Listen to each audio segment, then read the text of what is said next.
Comment lutter contre les déserts médicaux? Comment attirer de jeunes médecins dans des territoires isolés? Eh bien, certains départements versent des primes aux volontaires. C'est ce qui se passe notamment dans l'Ain et c'est notre sujet Grande Région préparé par Franck Grasso et Anaël Blanchard. Officiellement, l'Ain n'est pas un désert médical. Mais en campagne, on tente tout pour attirer de jeunes médecins. Les généralistes de plus de 55 ans sont majoritaires dans le département.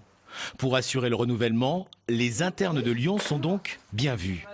Je m'appelle Marianne Guillon, je suis interne en médecine, je consulte avec le docteur Pénétra. Est-ce que vous seriez d'accord pour qu'on soit les deux pour la consultation aujourd'hui? Pas de souci. Allez-y. Pour venir faire un stage dans cette maison médicale, Marianne touche quelques centaines d'euros par mois, versés par le département. Ça m'a permis, moi personnellement, de pas être inquiétée sur le plan financier, voilà, pour payer mon essence, pour pouvoir venir en stage sereinement et faire mes allers-retours entre mon domicile, mes terrains de stage et la faculté. Draguer les internes et leur faire découvrir d'autres horizons, l'idée coûte 110 000 euros par an. Mais le retour sur investissement est-il réellement au rendez-vous? Les promoteurs du dispositif en sont persuadés.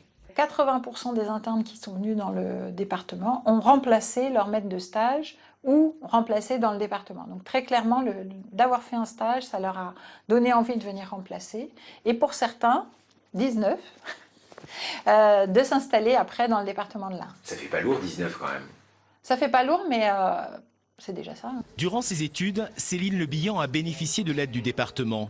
Elle exerce désormais à Bourg-en-Bresse. Ils peuvent m'envoyer la note, ils la verront pas la note, je vais leur faire une lettre. Originaire de l'Ain, le docteur Le Bihan a toujours voulu s'installer ici.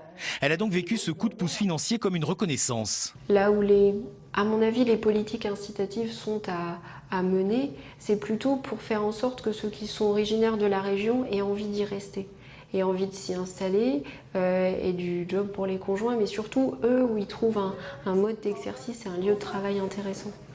Toutes les études le disent, plus que l'argent, c'est l'attachement à une région qui dirige la vie d'un jeune médecin. Mais le travailler ensemble peut aussi convaincre. C'est aujourd'hui le rôle des maisons de santé.